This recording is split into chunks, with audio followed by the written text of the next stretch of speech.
if you're hearing us. Can you hear us now? Great so far. Yeah. Is it on now? This has been the special for lip readers. That's right. Yeah. We do have 4 viewers. Yeah. Yeah. Who weren't. Well, one of them's Peter, and but give them credit for being patient. I'll tell you.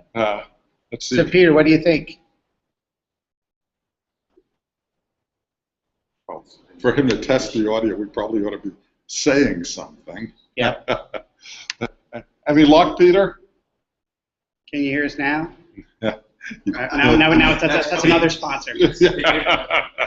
We're in. All right. Well, if you haven't been hearing us, thanks for being so patient and sticking with it. All right, we're going to do a quick rewind of everything. Just to tell everybody, Alan Berkson and Jonathan Yarmis, Dr. Disruptive. We're coming to you live from the Stamford Innovation Center in beautiful downtown Stamford. Yes, it is beautiful. Yes, it's beautiful. Yeah, that's my encapsulation. All right, yes. And Microsoft, the letter's good. Yeah, Okay. I think not only is the letter good, the vision is sound. Okay. Now, being an industry analyst, the one thing we analysts like to do is poke bubbles when the vision gets too far from the execution. Right. And Microsoft is treading a thin line here. So, while I'm enthusiastic about the letter, it's the right vision, but yes, it's how quickly, because when you're coming from behind, long lead executions are problematic. Right. So then we're about to talk about one of the leaders, which is Google. Google. And Google I/O. So talk to me about. So you're saying developers? Yeah, developers conferences like I/O, and we talked about Apple's WWDC last month.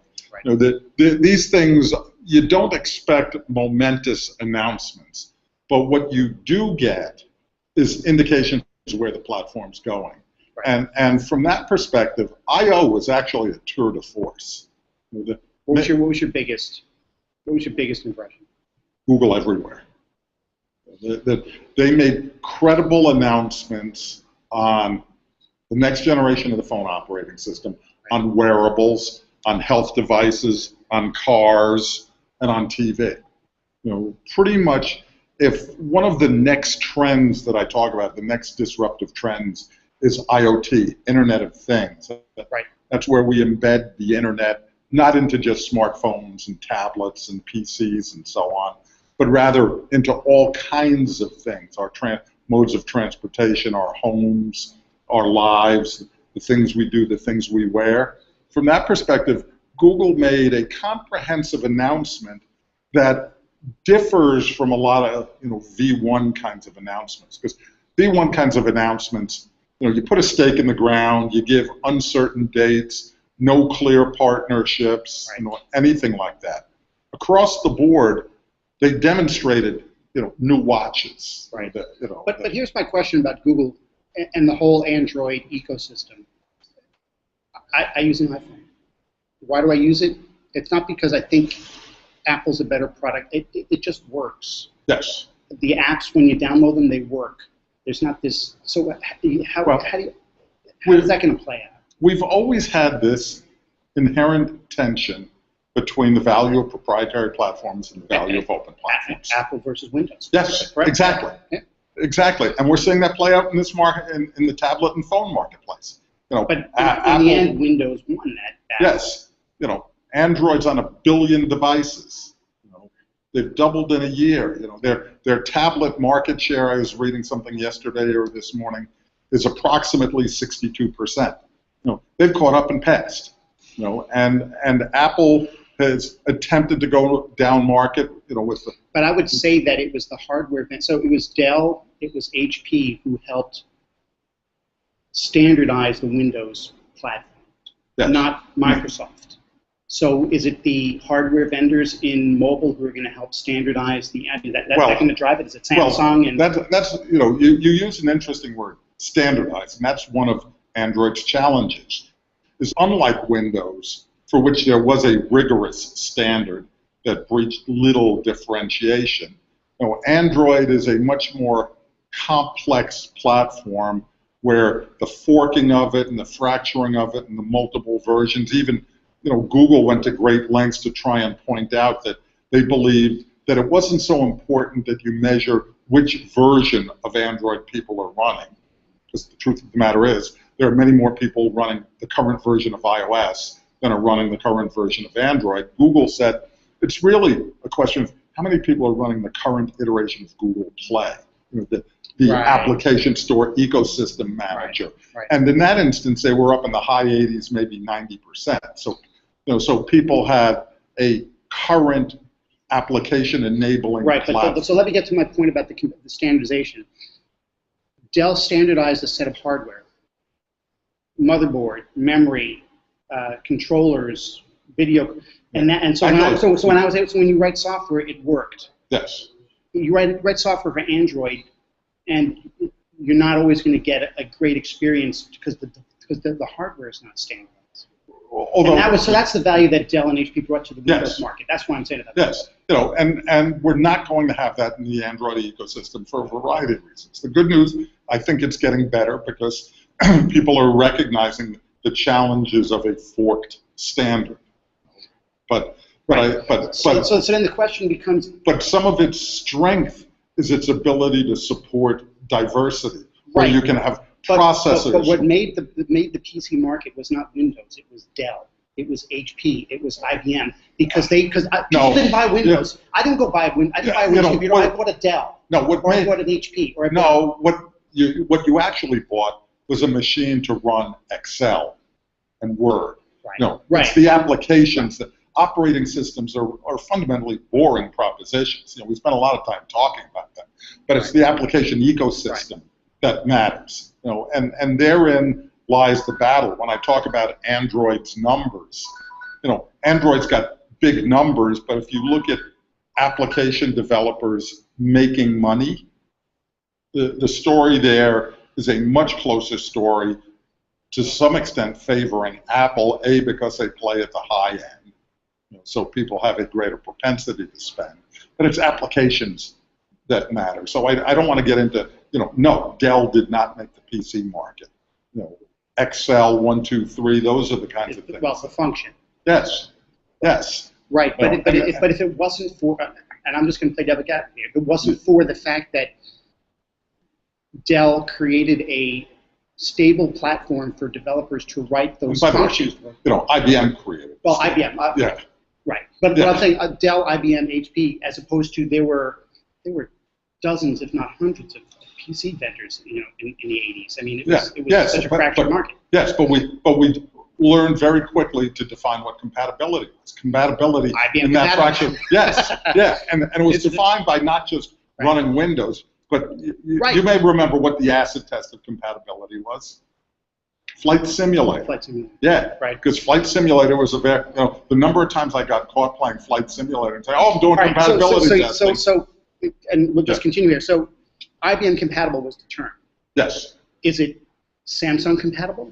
Is it Nokia compatible? Is it? We're not at that point yet. Right now it's Android, and to some extent, I think the market has shrewdly realized that within the Android sphere, I'm not going to just pick the lowest priced phone, or depending upon your market, but I'm going to pick one from a credible vendor, whether it's Samsung certainly, or LG, HTC, Motorola. That there are a few large players who have significant and have been gaining market share because they do pass the compatibility test. Right. All right. So, and Google. So. Last month we talked about Apple picking up Beats, so Google had to play the game and they picked up Songza. Yeah, Songza. Which at one level you could view Songza as Google acquired another music service. But I actually don't. That doesn't. Why would Google buy such a small and relatively insignificant player in the music space? A lot of people want to know. Yeah, and what I think they bought was more a recommendation engine. One of the things Songza was really good at was finding compatible music. My question from last month. Yes. What song comes next? Right.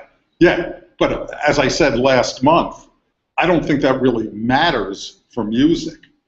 But there are a lot of other things where it has a huge difference. So if you bought something, and I can start to answer the question, having bought something, what's next? Amazon Amazon's been doing that for a while now. Yes, and Amazon does kind of. So you think that this is about the Google Play Store and understand? It's not just about music; it's about consumer habits. And not just the Google Play Store, but commerce.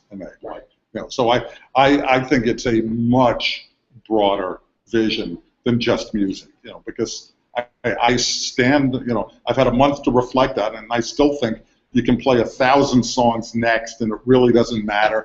And the individual, I someday I'll try that with you. I'll sit you in front of competing music services and ask you which one gave you the best next song recommendation, and you'll go, I don't know. Nobody can evaluate what's a good next song. No, but I think that. But you can evaluate it's a good next purchase. Right, and that's obviously that's always been your mantra, is from a privacy point of view, I'll give you my information, but you give me the experience. Yes, you give me the value. Give me the value. I'll gladly share my information, and then we'll talk about what Facebook did to abuse that trust. But I'll gladly give you the information if you can turn it into value for me. Right. And the for me is a real touchy one. Right. But I think that with the songs acquisition down the road, Google will have the ability to draw some non-intuitive conclusions of, you bought these things, inevitably you bought a hookah pipe and you live in Colorado, we'll sell you Doritos, and it doesn't require, software to figure that one out. But I think there are many more complex relationships between time-value purchases that Songs has got some interesting technology that applied to music, is actually probably harder than applying it to commerce. Right. But it's more qualitative and more subjective. Yeah. Well, speaking of your concept of privacy, what's going on with Europe? The right to be forgotten. Yeah. Boy, did they, this is one of those, 10 years from now, textbooks will be written about the law of unintended consequences. But, right. the issue here is Google and the other search engines which index everything, have incredible memories. And there may be things in there that are either inaccurate or more troubling to me about the European case, things that you just think should be private because you don't want them in the public domain. Right. That the European courts have ruled that, yes, you have the right to request things to be withdrawn and submit them through a process, and if found to be infringing, that the search engines will have to remove links to their content, regardless of its veracity. That's the one that blows my mind, regardless of its veracity. Right. I just, I want to rewrite history. I want to. Yeah. I don't want people remembering I had a drunken bender as a, sophomore in college. Right. Several drunken benders. 50 years from now, or not, 30 years from now, are we going to look back and say this is just a ludicrous? I mean, already it's. I think 30 weeks from now. But the whole idea of the illusion of privacy that we have. I think that's really what it is. Yes. Not only, complete illusion. I always hate to channel my inner Scott McNeely.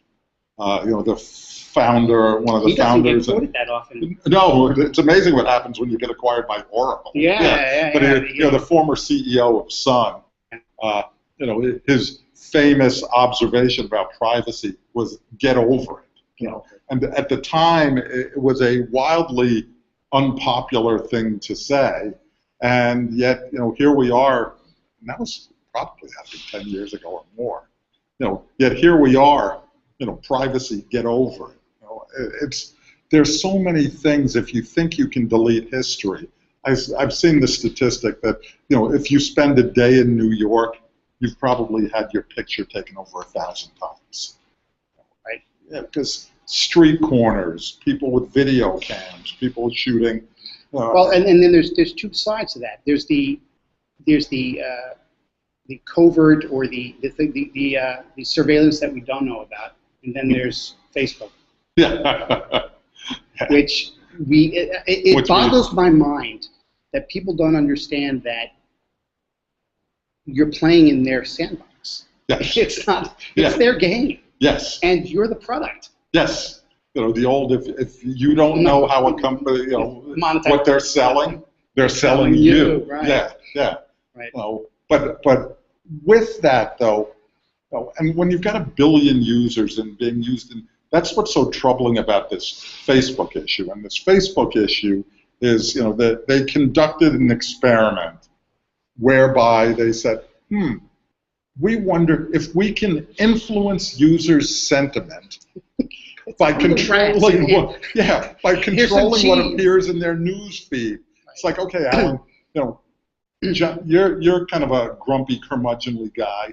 We're going to show you happy stories and see if we can just make you happier. And Jonathan, you're way too happy. We're going to put all the depressing stories in your news feed and see if we can influence you negatively. And they did this with, depending upon how you want to look at it, they did it with, 1 million users.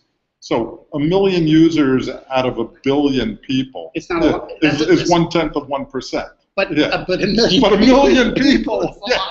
It's like look, when we do business surveys, we're happy if we get a couple hundred or 1,000 people when we do a survey. 1 million people is more than the city of San Francisco. San Francisco, the city itself is about 650,000 people. Right. They tested on San Francisco plus. And it's a bunch of psychologists in a lab playing with their rats. Yes, exactly.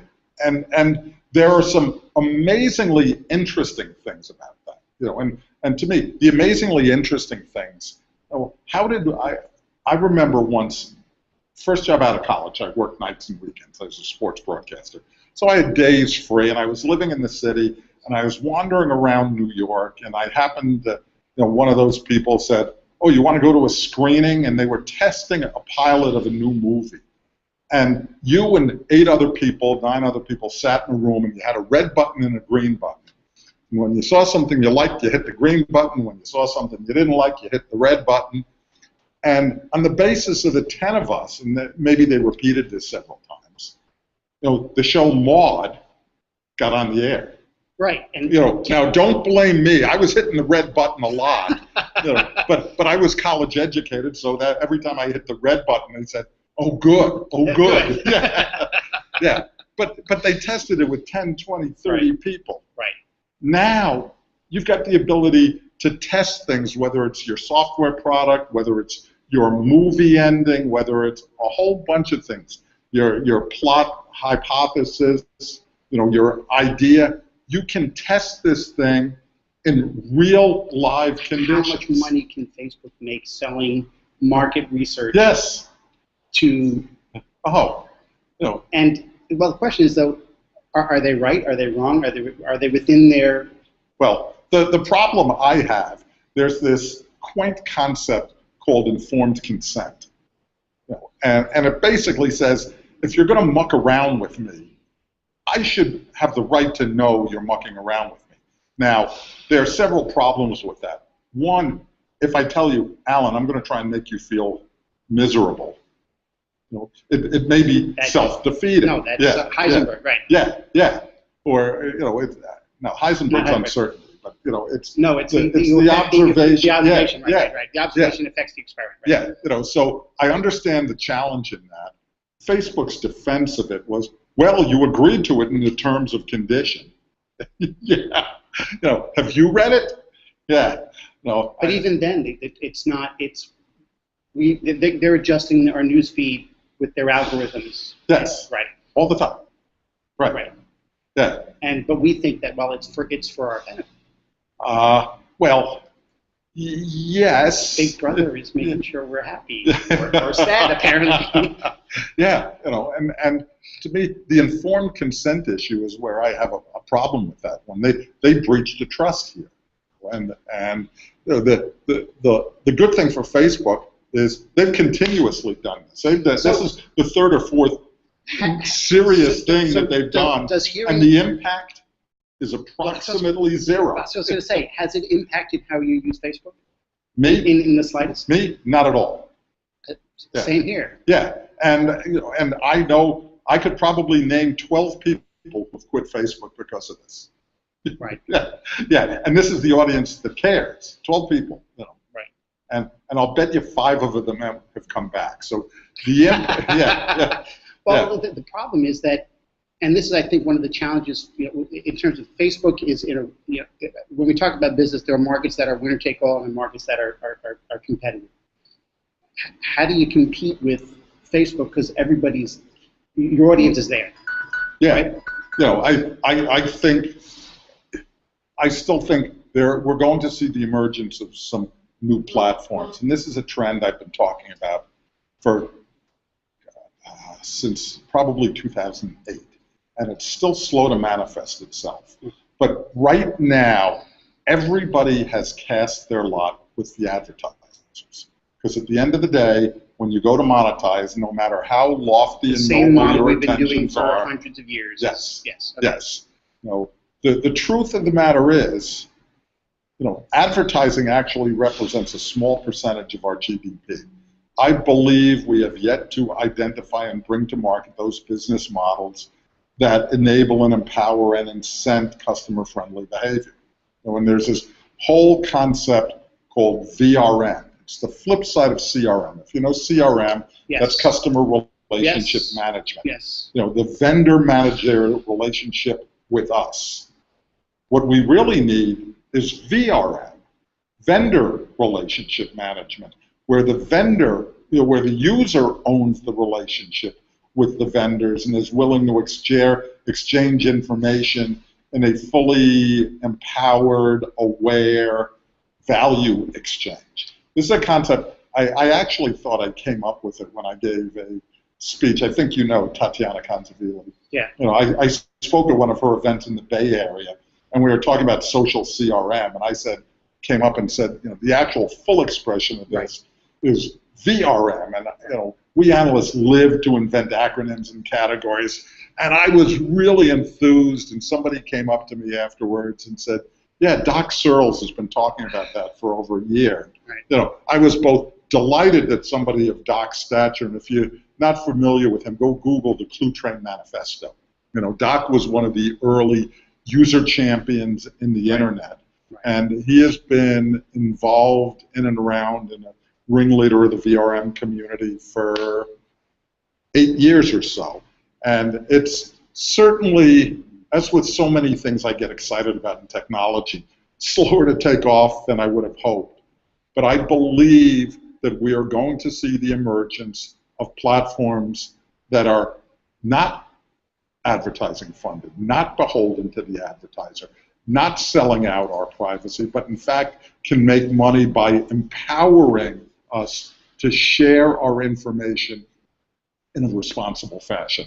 And you may call me naive, and it's not the first time, but I believe that opportunity very much exists, and advertising is both a small segment of commerce, in the bigger picture theme, and one that leads to these perversions. But advertising is an intermediary, so there's a disintermediation of getting a closer connection between the vendor and the customer, because you have information that will help the vendor know you better. Yes. And going back to what you said before, you want the vendor to know you better, so they give you what you want, and what you don't even know you want. Yeah. But let me also turn that around and say, I don't think all advertising is bad advertising.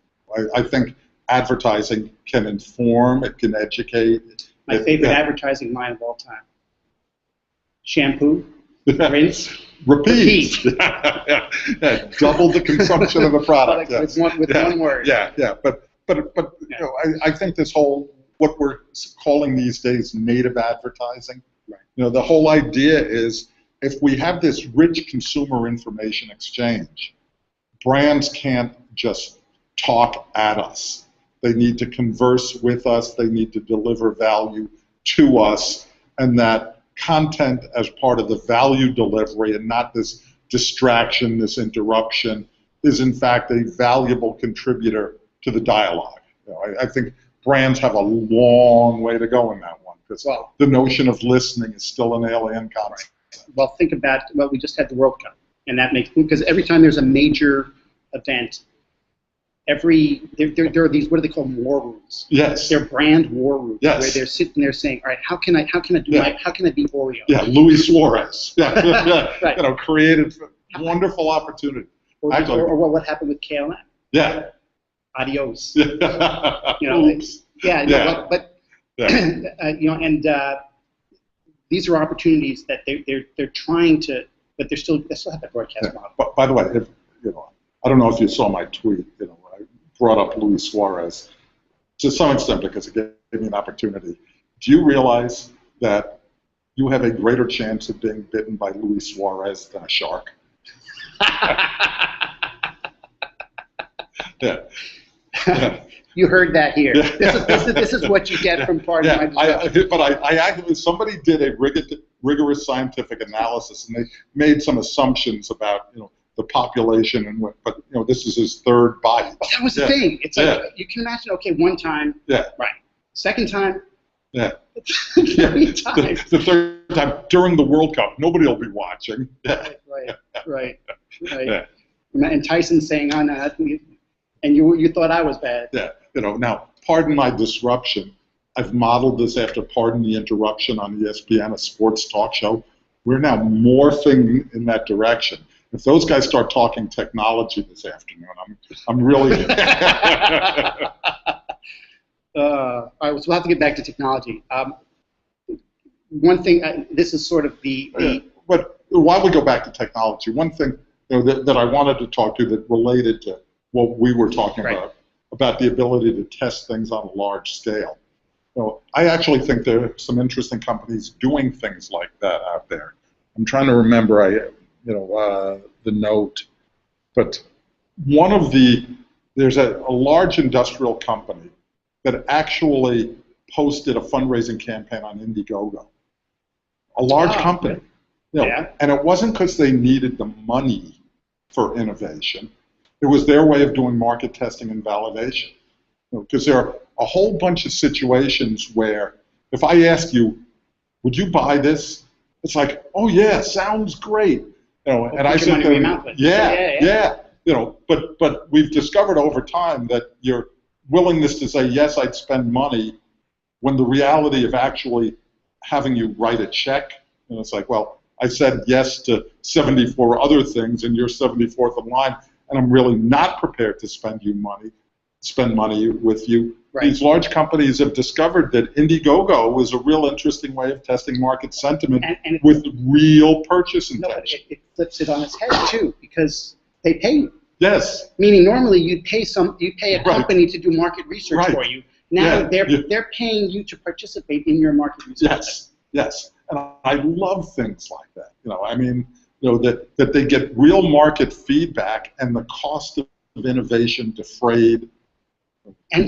But for them, I think the money No, but it also you could envision maybe they get real money out of it, but bottom line is that if someone's putting money down to make that vote, that's a different, that's putting your money where your mouth is. Yes. But it's also, it flies in the face. We're in an instant gratification society, and Indiegogo or Kickstarter, you're giving somebody money for something that you're going to get 6 months or 12 months down the road. The instant I think the instant, I'm not saying we don't have that, but I think the instant gratification thing, is a fad's not the word, but we're overemphasizing it.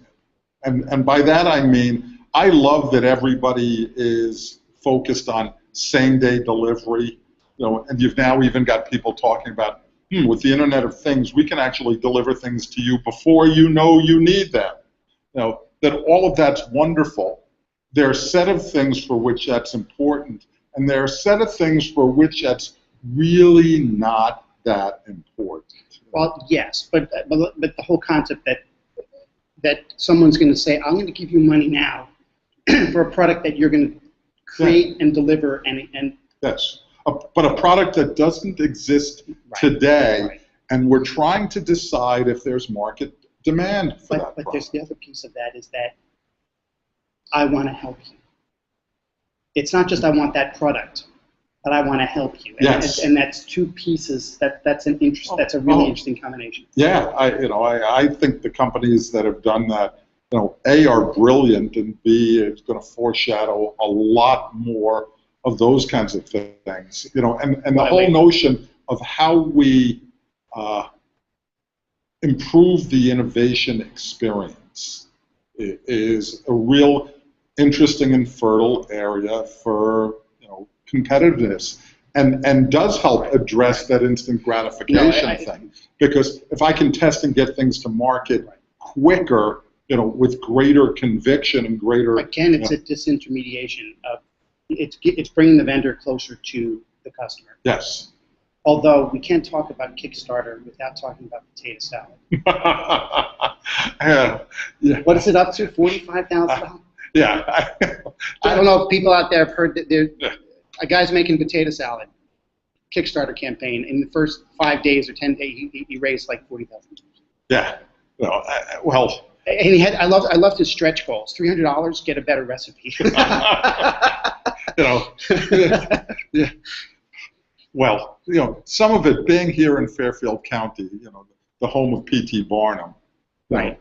There's more than a sucker born every minute. I think there's 1,000 suckers clicking every minute. Right. Yeah. Right. So $10, you could say, yeah, I helped the potato salad guy. Yeah. Yeah. But I think that the scheme of these things being not just for the home innovator with a small project, but rather how large enterprises can factor the community into their product planning purchases in a real and definable way, is very powerful and is something more than what Facebook can offer up. Right. Yeah. Right. Facebook may be your, customer acquisition, traffic generating vehicle, but getting, the call to action is go to Indiegogo or Kickstarter and say you'd like this product, and if enough of you say yes, we'll go make it. Right. Right. Well, I know that each month we talk about something that you like companies that help you do what you want to do better. So last month we talked about OpenTable. Yes. And so this month, what's your favorite for the month? Well, the interesting thing is, OpenTable has been replaced by this reservation hop. And if you haven't seen it, I'm trying to, Business Insider had a story about them. What reservation hop does is basically they go around to OpenTable. They're sharing the inventory of the restaurant in order for you to make reservations.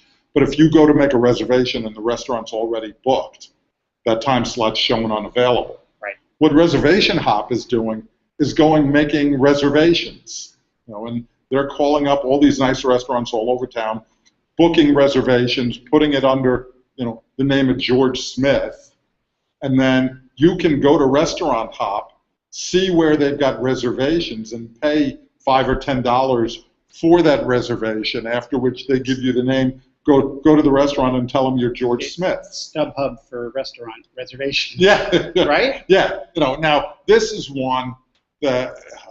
see, now I think the next step is you've got to create where I can make reservations and sell them. Well, that is what they're doing. Right. Yeah. But they're selling. They're making reservations so they're like the scalper. Yes. They're scalpers. Oh, you're saying create the market? Create a market for reservations. That's probably on Craigslist now. Right. Right. And this is what there are businesses that strike me as sleazy. This is not good. Well. Good is a hard, that's a value judgment. Yeah. Because, is the existing system good? You want to have dinner at French Laundry? Right. Yeah. And those, French Laundry is one of the great restaurants up in Napa, Sonoma area, one of the great restaurants in the country. Small restaurant. If you want dinner there, make your reservation now, and probably about 18 months from now, you'll be able to get in there. And these guys are, one step away from creating a marketplace for reservations. Right now, they go make the reservation and sell it for, I believe, a fixed price. Why not auction off reservations? Right. Yeah.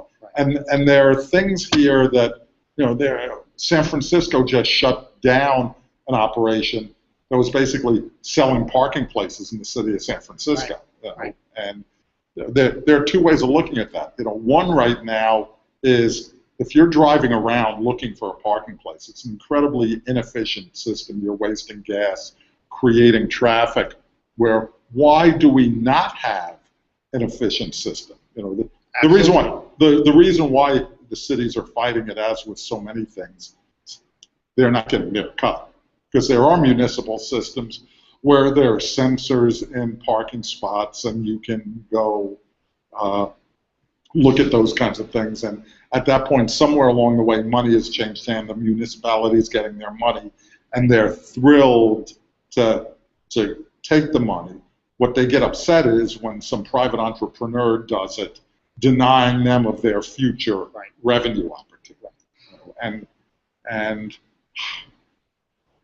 I won't get into the moral issues of that one, because I'll just only confuse myself. But I think there's so many things now where when you start thinking about what this Internet of Things enables and the efficient allocation of resources, and that's the basis of capitalism, and trying to, if I can allocate resources in a more effective manner than you can, then I can compete better than you. Yeah, and I understand that there are things governments should do to protect against monopolies, or understand natural monopolies, or create open marketplaces. But I think we've got issues now where, as with so many new technologies, we're way ahead of the regulators, we're way ahead of the legislators, we're way ahead of the courts, and the reaction, they're like the bad IT departments of yore. They see a new technology, and the answer is no. Yeah. But it's a good thing. No, I'm unfamiliar with it. It wasn't mine, therefore no.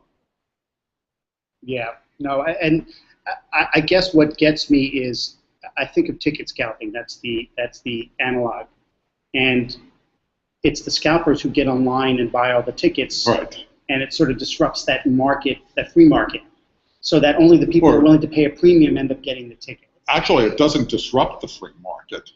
It empowers the free market. Right. No, yeah, because what we've got sorry, now is a regulated market. It disrupts the socialist market. Yes. Yes. Can you say socialist market? I don't know. That's sort of a. I don't know. Are you a Democrat? If you call yourself one, that's okay. Yeah. Okay. Yeah. A socialist market. Yeah. All right. So you wrote something down here which I wanted to talk about because it has the word disruption in it. And there was an article in the New Yorker. It was New Yorker or New York Magazine? It was New Yorker. Yeah. About Christensen's disruptive innovation. And it basically said that it's nonsense that big companies can't, that the ability to do it is overstated. And there were some interesting points. Part of it, I used the term, disruptive technologies, and was named by a client and friend now, Dr. Disruptive. Right. I can't tell you the number of vendors who approach me saying, we've got some disruptive technology. And I go, it's wonderful you tell me that. To a user, disruption is not a value proposition. So right. First of all, I think disruption and where it's valuable and what it actually is overstated. But the point they tried to make was that Christensen handpicked a few examples of creative destruction that in fact worked. And the truth of the matter is, for a lot of vendors, A, they don't work. they'll get the timing wrong, they'll get the feature set wrong. Well, what we just talked about with Microsoft, with the Windows Phone. I mean, that was disruptive. Yes. It wasn't effective.